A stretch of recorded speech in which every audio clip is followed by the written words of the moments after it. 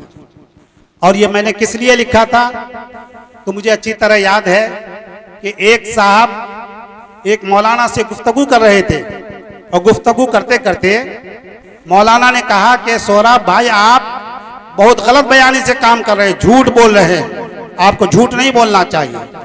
تو معاذ اللہ اس آدمی نے دریدہ دہنی کرتے ہوئے کہا کہ جب حضرت ابراہیم جیسے نبی جلیل القدر نبی جھوٹ سے محفوظ نہ رہ سکے تو ہماری حیثیت ہی کیا ہے.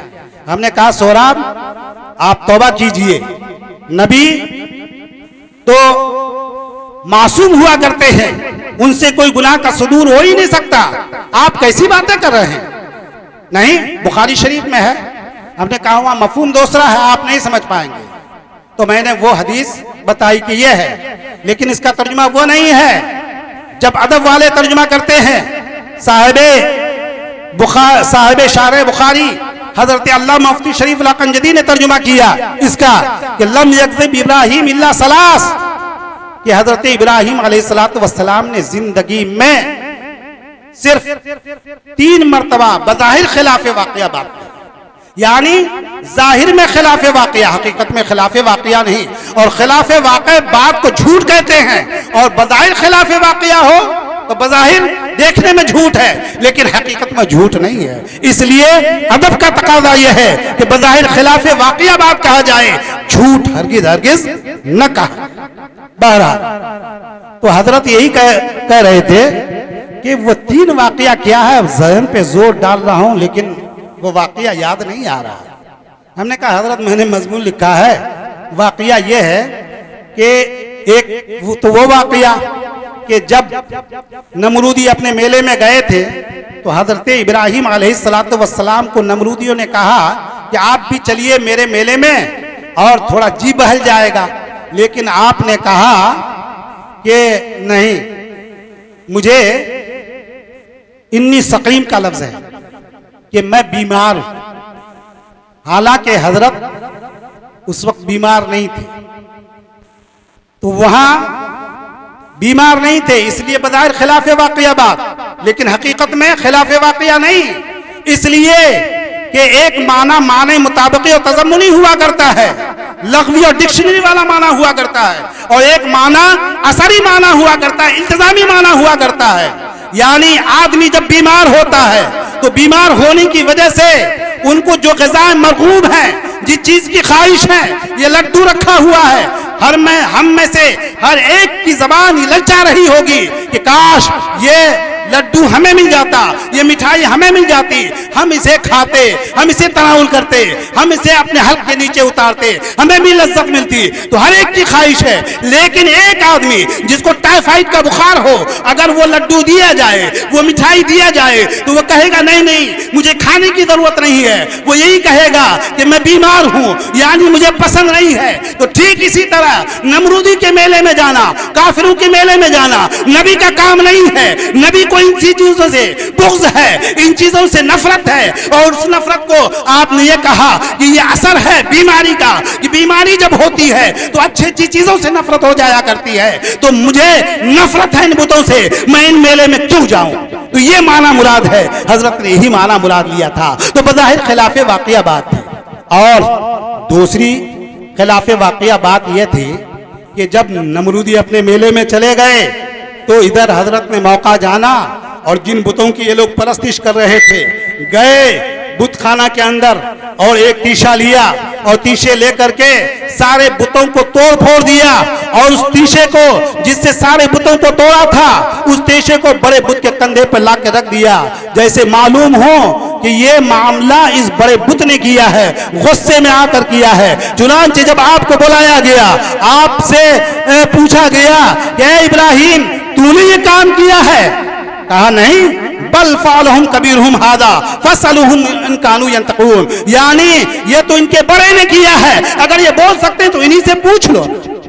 چنانچہ حالانکہ آپ نے کیا تھا لیکن بڑے کی طرف نسبت کر دی، تو یہ تعریضاً ہے، یعنی تعریضاً اس اعتبار سے کہ تم اس کو بڑا مانتے ہو، خدا مانتے ہو، تو اسی نے کام کیا اس لیے کہ اس کے گردن پہ رکھا ہوا ہے، یا یہ معنی مراد ہے کہ سارا کام ہم کریں، آپ کے بدن میں حرکت ہو، آپ کی زبان میں حرکت ہو، تو یہ اللہ کے قدرت دینے سے ہے، لہذا سارے کام کی نسبت اللہ تبارک و تعالیٰ کی طرف ہوتی ہے، یعنی یہ بھی اللہ کی مشیت ہی سے ہوا ہے۔ تو یہ در حقیقت دیکھنے میں خلاف واقعہ ہے لیکن حقیقت میں خلاف واقعہ نہیں ہے۔ دوسرا واقعہ یہ ہے، اور تیسرا واقعہ یہ ہے کہ حضرت ابراہیم علیہ السلام جب اپنے حدود ولایت سے نکل کر مصر میں اپنی بیوی حضرت سارہ رضی اللہ تعالیٰ عنہا کے ساتھ داخل ہوئے، تو داخل ہونے کے بعد وہاں کے بادشاہ کا معاملہ یہ تھا کہ کوئی حسین و جمیل عورت آتی تو ان کو اپنے حرم میں لے جاتے، ان سے سب باشی کرتے، ان سے لطف اندوزی کرتے۔ چنانچہ معاملہ یہ ہے کہ جب حضرت حدود سلطنت میں اس بادشاہ کے داخل ہوئے، مصر میں داخل ہوئے، تو اپنے کارندوں کو بھیجا اور ان کارندوں نے پوچھا کہ یہ کون ہے؟ تو آپ نے فرمایا ہاذہی اختی، یہ میری بہن ہے۔ میرے محترم سامعین، یہ ان کی بہن نہیں، بیوی تھی، تو بظاہر خلاف واقعہ تھی یہ بات، لیکن کہنے کا مطلب یہ ہے کہ حقیقت میں واقعہ کے خلاف نہیں، بلکہ حضرت نے بچنے کے لیے، اس لیے کہ بیوی کہہ دیا جاتا تو وہ کارندے اٹھا لے جاتے، بادشاہ کی خدمت میں پیش کر دیتے، لیکن اگر بتایا جاتا یہ بہن ہے یا ماں ہے یا اور کوئی محرمات کا رشتہ ہے تو ایسی صورت میں وہ اس کے حوالے نہیں کرتے اور نہ وہ اس کو ساتھ لے جاتے، بادشاہ کے حوالے کرتے۔ چنانچہ وہاں بھی یہی اختیار کیا گیا، اور حاضی اختی سے مراد یہ اسلامی بہن اور بھائی مراد لیا گیا۔ مطلب یہ ہے کہ یہ تیسرا واقعہ بھی بظاہر خلاف واقعہ لیکن بباطن حقیقت میں یہ خلاف واقعہ نہیں بلکہ حقیقت واقعہ ہے۔ تو یہ تین باتیں، تو حضرت نے کہا کہ ہاں دیکھیے ابھی فوراً بات جب آپ نے بیان کرنا شروع کیا تو ساری باتیں میرے ذہن میں آتی چلی گئی۔ محترم حضرات، کہنے کا مطلب یہ ہے کہ علمی مذاق رکھتے تھے، علمی ذوق رکھتے تھے، اور یہ پشو پیش نہیں کرتے تھے کہ یہ بات کس سے ملے گی، کہاں سے ملے گی، کیسے ملے گی، فلاں کیا کہے گا، اس سے غرض نہیں ہوتی تھی، بلکہ بے تکلف کہیں سے کہیں پہنچ جاتے۔ کہا اس کا مطلب کیا ہے؟ کبھی فون کر کے بلا لیتے اور کہتے کہ ذرا یہاں آئیے، ایک بات دریافت کرنی ہے یا کچھ تبادلہ خیال کرنا ہے۔ تو میرے محترم سامعین، یہ عالم ربانی کی باتیں ہوتی ہیں، وہ علم سے کبھی جی نہیں چراتے، اور کتنوں بھی بار پڑھتے علم کی باتوں سے طبیعت ان کی اکتاتی نہیں، اور اس حدیث کے بالکل عین مطابق ان کی طبیعت تھی۔ اس لیے اللہ تبارک و تعالیٰ نے مرنے کے بعد بھی مقام عطا فرمایا ہے، ایسا مقام کہ دنیا دیکھتی رہ گئی کہ قبر پر پڑی ہوئی چادر کو آگ جلا نہ سکی۔ آپ بھی علم دین حاصل کریے، علم دین حاصل کر کے آپ بھی اس جنگل کو گلزار بنائیے، اور جب گلزار بنائیں گے تو آپ کی قبر بھی گلزار بنتی ہوئی نظر آئے گی۔ محترم حضرات، یہ چند باتیں تھیں جو میں نے نظر کی، مٹھائی حاضر ہے، آپ حضرات بھی لمبی بیٹھک کے بعد اکتانے کی کیفیت میں آ گئے ہیں، اس لیے میں اب زیادہ تقریر نہیں کروں گا۔